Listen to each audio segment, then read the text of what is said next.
السلام علیکم ورحمۃ اللہ وبرکاتہ۔ کیسے ہیں آپ سب لوگ؟ امید ہے کہ آپ سب لوگ خیر خیریت سے ہوں گے۔ اللہ تعالیٰ آپ سب کو اپنی حفظ و امان میں رکھے، آمین۔ ہم اپنے ٹاپک کو آگے کنٹینیو کریں گے انشاءاللہ۔ ہمارا ٹاپک چل رہا تھا المدود، یعنی ہم مدود کے بارے میں پڑھ رہے تھے، اور کافی ساری چیزیں الحمدللہ ہم نے مدود کے بارے میں پڑھ لیں کہ کون کون سے مدود ہوتے ہیں۔ لیکن اس سے پہلے میں آپ کے سامنے پچھلی والی کلاس، جو میری پچھلی ریکارڈنگ تھی، اس کو کوئی سا ریویو کروں گی تاکہ آپ کو بات اچھی طرح سمجھ میں آ جائے کہ پچھلی دفعہ ہم نے کیا پڑھا تھا، بات کیا ہو رہی تھی، کہاں ختم ہوئی تھی، اور جو اب پڑھاؤں گی اس کے ساتھ اس کا کیا تعلق ہے۔ تو چلیں سب سے پہلے ہم دعا کے ساتھ آغاز کریں گے۔ اعوذ باللہ من الشیطان الرجیم، بسم اللہ الرحمن الرحیم۔ رب اشرح لی صدری ویسر لی امری واحلل عقدۃ من لسانی یفقہوا قولی رب زدنی علما اللہم فقہنا فی الدین اللہم انی اسألک علما نافعا وعملا متقبلا ورزقا طیبا، آمین۔ چلیں جی، پچھلی کلاس میں ہم نے پڑھا تھا مد فرعی۔ مد فرعی کے بارے میں پڑھا تھا۔ مد فرعی کیا ہوتا ہے؟ جو اپنے بعد کسی سبب کا انحصار کرتا ہے، یعنی حمزہ یا سکون کا اس کے ساتھ انحصار ہوتا ہے، تو وہ جو مد ہوتی ہے وہ 2 کاؤنٹ سے زیادہ ہو جاتی ہے۔ اس کے بارے میں ہم نے پڑھا تھا کہ مد فرعی کی اقسام ہوتی ہیں۔ مد فرعی اگر حمزہ یا سکون آ جائے تو پھر کتنے مدود بنتے ہیں؟ تو 7 مدود بنتے ہیں۔ مد واجب متصل، مد جائز منفصل، مد لازم، مد عارض للسکون، مد بدل، مد صلۃ الکبریٰ اور مد لین۔ پھر ہم نے دیکھا تھا کہ اب ہم نے یہ بات سمجھ لی تھی کہ مد فرعی کب ہوتی ہے؟ جب حرف مد کے بعد حمزہ یا سکون آ جائے۔ تو ہم نے دیکھا تھا کہ پھر مد فرعی یعنی حمزہ یا سکون آ جائے تو 2 کاؤنٹ سے زیادہ بڑھ جانے کے بعد کون سی مدود ہیں جو ہم نے سٹارٹ کی تھی، اور وہ ہم نے سٹارٹ کی تھی حمزہ سے بننے والے مدود، ٹھیک ہے؟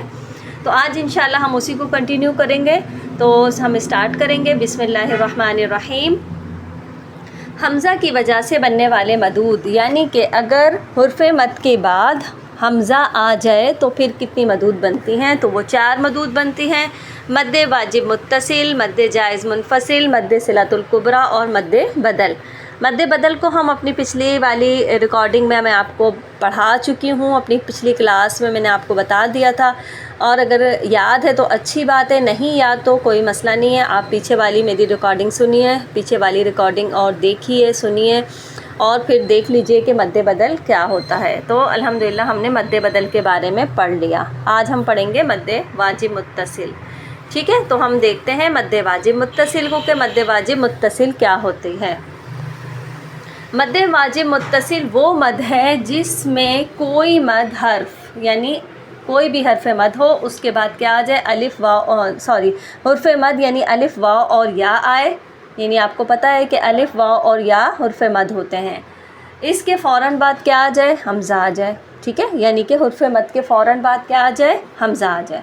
اس کا 3rd پوائنٹ جو بہت اہم ہے، اس کو یاد رکھنے کی زیادہ ضرورت ہے، اور وہ یہ ہے کہ دونوں ایک ہی لفظ میں ہوں۔ دونوں ایک ہی لفظ میں ہوں، کیا مطلب؟ یعنی حرف مد اور حمزہ ایک ہی لفظ میں ہوں، 2 الگ الگ لفظوں میں نہ ہوں۔ اس کی جب آپ مثال دیکھیں گے انشاءاللہ تو آپ کو اور زیادہ اچھی طریقے سے سمجھ میں آ جائے گی بات۔ اسے واجب اس لیے کہتے ہیں کہ سب قاریوں کے نزدیک اس کو 2 حرکات سے زیادہ کھینچنا واجب ہے، اور متصل اس لیے کہتے ہیں کہ حرف مد اور حمزہ ایک ہی کلمے میں موجود ہوتے ہیں، ٹھیک ہے جی؟ اس کی مقدار کھچاؤ کتنا ہے؟ کم از کم 4 حرکات اور زیادہ سے زیادہ 5 حرکات۔ مثالیں دیکھتے ہیں ہم اس کی۔ جاء، جاء میں دیکھیے جا میں الف مدہ ہے اور اس کے بعد حمزہ آیا، یہ دیکھیں ایک ہی لفظ کے اندر ہے، یعنی جاء ایک ہی لفظ ہے، جا الگ نہیں ہے اور آ الگ نہیں ہے، جاء یہ ایک ہی لفظ ہے، ہم اس کو بیچ میں اسٹاپ نہیں کر سکتے، ٹھیک ہے؟ تو یہ ایک ہی لفظ کے اندر حرف مد کے بعد حمزہ آ گیا، یعنی الف مدہ کے بعد حمزہ آ گیا، تو یہ ہو گیا مد واجب متصل۔ اس کی دوسری مثال دیکھتے ہیں ہم۔ سوء، اب یہاں پہ دیکھیں اس کو، سو یعنی واو مدہ ہے اور اس کے بعد اسی کلمے میں حمزہ آیا ہے۔ سی، اب یہاں پہ دیکھیں یا مدہ ہے اور یا مدہ کے فوراً بعد کیا آ گیا؟ ہمارے پاس حمزہ آ گیا، اس کے بعد دیکھیے ملائکتو،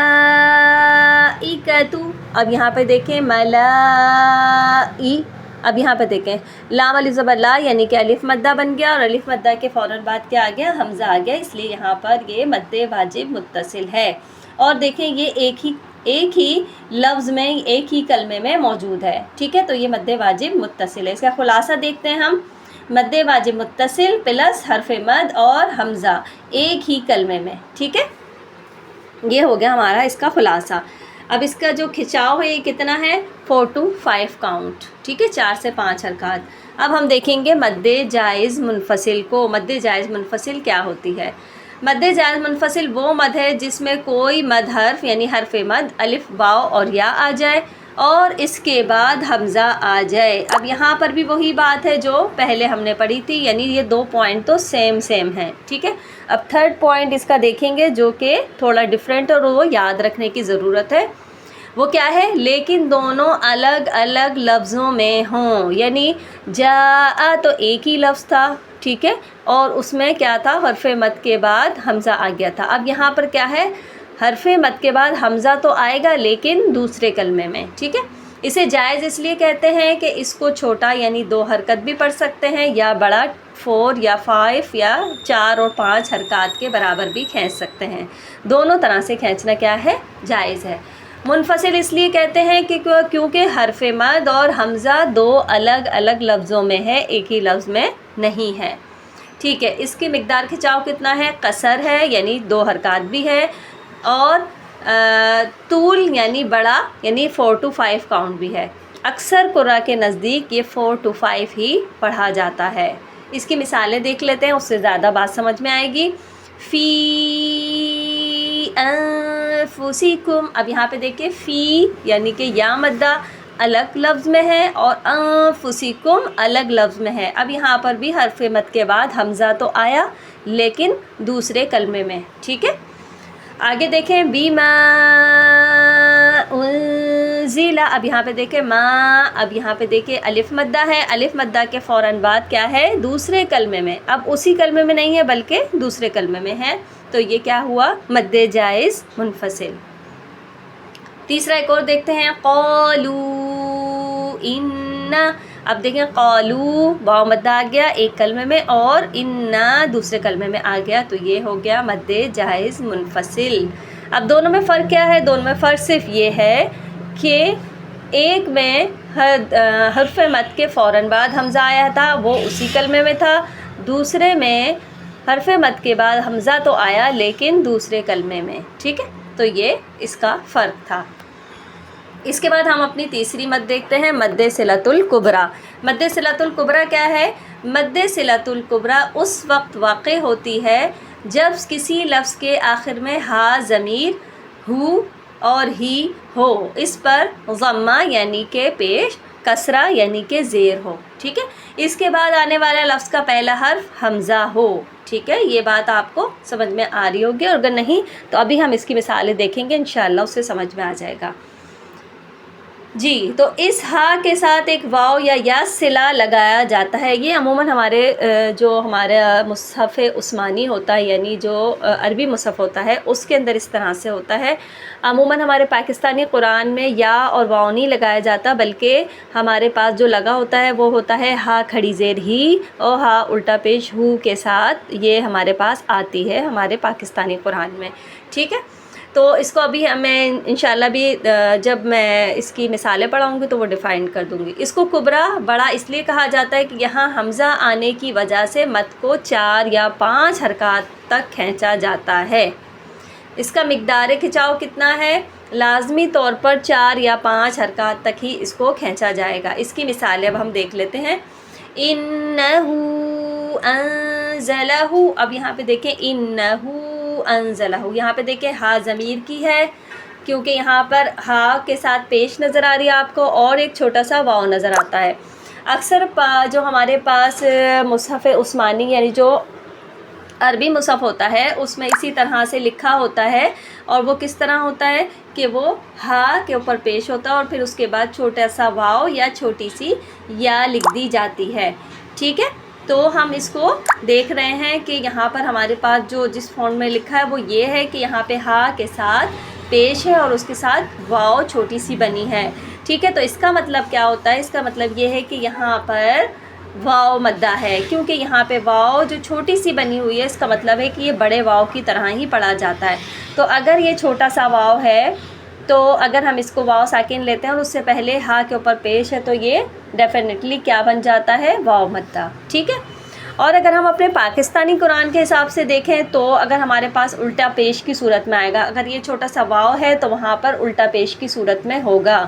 تو انہو انزلہ سورۃ الدخان میں آپ اپنے پاس بھی دیکھ سکتے ہیں، سورۃ الدخان آپ اس میں دیکھیں آیت نمبر 3 ہے، اور اس میں آپ دیکھیں کہ آپ کے پاس پاکستانی قرآن ہے تو اس میں آپ کے پاس الٹا پیش کے ساتھ لکھا ہوگا۔ اس کا مطلب ہے کہ جو الٹا پیش ہوتا ہے وہ کس کے قائم مقام ہوتا ہے؟ وہ واو مدہ کے قائم مقام ہوتا ہے۔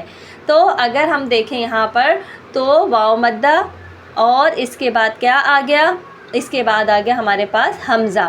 تو یہ ویسے تو اگر آپ دیکھیں تو یہ ہمارے پاس مد جائز منفصل کی ہی طرح سے بن جاتا ہے، لیکن اس میں ایک فرق یہ ہے کہ وہاں پر واو مدہ ہی ہوتا ہے اور اس کے بعد کیا آ جاتا ہے؟ اس کے بعد اگلے کلمے میں حمزہ آ جاتا ہے، لیکن یہاں پر پہچان کیا ہے کہ یہ ہا ضمیر کی ہوتی ہے، یعنی اس ہا ضمیر کے اوپر الٹا پیش ہوگا، یا پھر اگر آپ مصحف عثمانی پڑھ رہے ہیں تو آپ کے پاس اس طرح سے چھوٹے سے واو کی صورت میں ہوگا، ٹھیک ہے۔ تو ہا ضمیر کے بعد اگر حمزہ آ جائے تو وہ کیا بن جاتی ہے؟ مد صلۃ الکبریٰ، پھر اس کی مقدار کتنی ہو جاتی ہے؟ 4 to 5 کاؤنٹ ہو جاتی ہے۔ اب یہاں پہ دیکھیے انہو انزلہ، آگے والی میں دیکھیے بیہی اذن، اب یہاں پہ دیکھیے بیہی، اس کے بعد ہا ضمیر ہے اور اس کے بعد کیا ہے؟ اذن، یعنی کہ حمزہ آ گیا۔ تیسرے ہمارے پاس ہے انہو انشأکم، اب دیکھیں ہا الٹا پیش ہو یا ہا واو پیش ہو اور پھر اس کے بعد انشأکم اگلے کلمے میں حمزہ۔ خلاصہ کیا ہے؟ مد صلۃ الکبریٰ، پھر ہا ضمیر، پھر حمزہ اگلے کلمے میں، ٹھیک ہے۔ اس کی مقدار کتنی ہے؟ 4 to 5 کاؤنٹ۔ اچھا، اب میں ایک چیز کو اور تھوڑا سا ڈیفائن کرنا چاہ رہی تھی، اس لیے تھوڑا سا پیراگراف میں نے آپ لوگوں کے لیے بنایا، وہ اس لیے کہ میں نے اس سے پہلے آپ کو مد صلۃ الصغریٰ پڑھائی تھی اور پھر یہ ہے مد صلۃ الکبریٰ۔ تو اب ان دونوں میں فرق کیا ہے؟ ان دونوں کے فرق کو بھی ہم دیکھ لیتے ہیں۔ دونوں میں ہی ہا ضمیر ہوتی ہے، ٹھیک ہے نا، یہ بات تو آپ کو پتہ ہے کیونکہ ہم نے اس میں پڑھا تھا کہ ہا ضمیر کی ہو، لیکن اس کے بعد کیا ہے؟ اگر بعد میں حمزہ نہ ہو، کوئی بھی متحرک حرف ہو، ٹھیک ہے، یعنی ہا ضمیر کی ہو، اس کے بعد جو لیٹر آ رہا ہے، جو لفظ آ رہا ہے، اس کا پہلا جو حرف ہے وہ حمزہ نہ ہو بلکہ وہ کوئی سا بھی ہو اور لیکن وہ متحرک ہو، تو وہ کیا بن جاتی ہے؟ وہ ہوتی ہے مد صلۃ الصغریٰ، ٹھیک ہے۔